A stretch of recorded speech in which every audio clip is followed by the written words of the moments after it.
اللہ کے سوا کسی اور کی اطاعت جس سے اللہ کی معصیت لازم آتی ہو، شرک۔ لا طاعت لمخلوق فی معصیت الخالق، مخلوق میں سے کسی کی اطاعت نہیں ہوگی یہ اس معاملے میں جس میں خالق کی معصیت لازم آ رہی۔ ہاں، خالق کے احکام کے اندر اندر والدین کا حکم بھی مانو، اطاعت کرو، اساتذہ کا حکم مانو، کسی اور کو اپنا لیڈر مانا ہے اس کا حکم مانو، لیکن ناٹ بیونڈ وہ جو سرکل ہے کتاب و سنت کا، اس سے باہر نہیں۔ لا طاعت لمخلوق فی معصیت الخالق، یہ آپ الجبرے کے فارمولے کے طور پر اپنے سامنے رکھیے۔ اب اسے اپلائی کیجئے، جیسے فارمولوں کے ذریعے سے پھر بڑے بڑے وہ سم جو ہے وہ حل کیے جاتے تھے سوالات۔ صبح کا وقت ہے، آنکھ بھی کھلی ہے، کوئی اذان کی آواز بھی کان میں آئی ہے، آپ کا نفس کہتا ہے ابھی سو جی۔ آپ نے اپنی چادر یا کمبل کو درست کیا اور کروٹ لی اور سو گئے۔ یہ کیا ہے؟ آپ نے کس کا حکم پیچھے پھینکا اور کس کا حکم مانا؟ اللہ کے حکم کو پیچھے پھینک دیا، نفس کے حکم کو آگے رکھا۔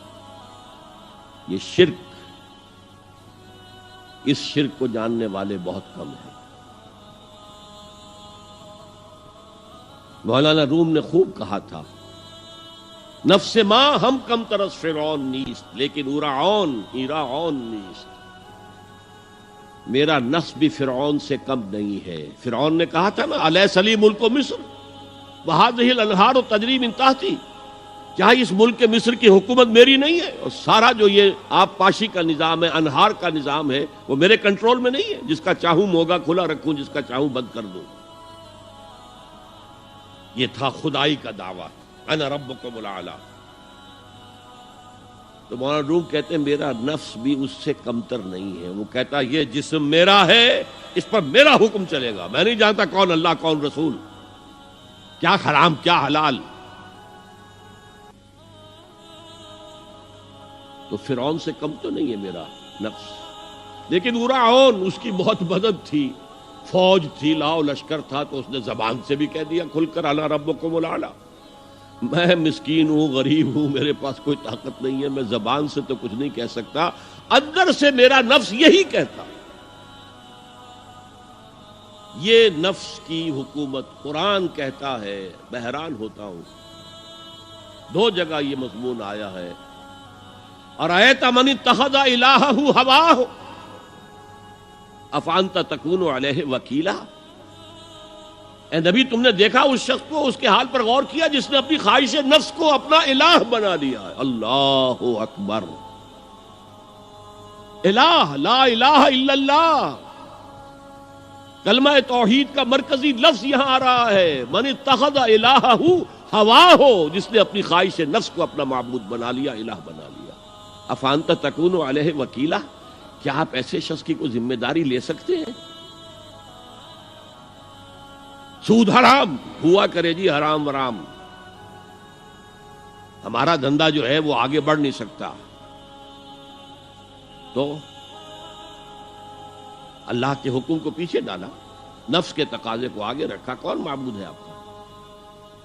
نام عبداللہ رکھیے، نام عبد الرحمن رکھیے، ہے عبد النفس، نفس کے بندے، نفس کے غلام۔ یہ میں نے یوں سمجھیے کہ جیسے میں نے ہجرت اور جہاد کی ڈیفینیشنز کی تھی۔ ہجرت کا بیس کیا ہے؟ پوچھا گیا ایو الہجرت افضل یا رسول اللہ، اے اللہ کے رسول بتائیے سب سے اعلیٰ ہجرت کون سی ہے، افضل؟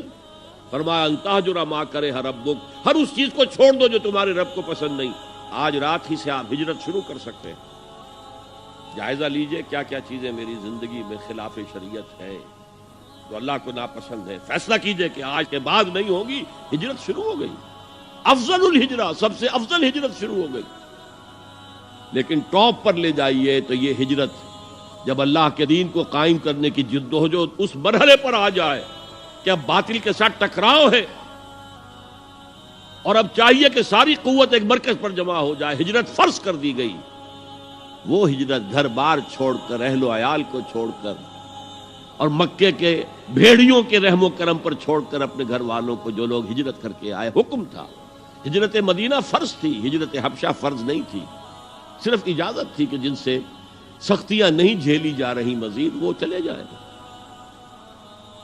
تو ہجرت کا یہ ابتدائی نقطہ، انتہا یہ. جہاد، المجاہد من جاہد نفسہ، جہاد تو یہاں سے شروع ہو گیا، اپنے نفس کے خلاف جہاد کرنا. صبح نفس نے کہا ابھی سو جاؤ، آپ نے نفس کی بات کو رد کیا، اپنا کمبل اٹھا کے پھینکا، اٹھے، وضو کیا، نماز کے لیے آپ مسجد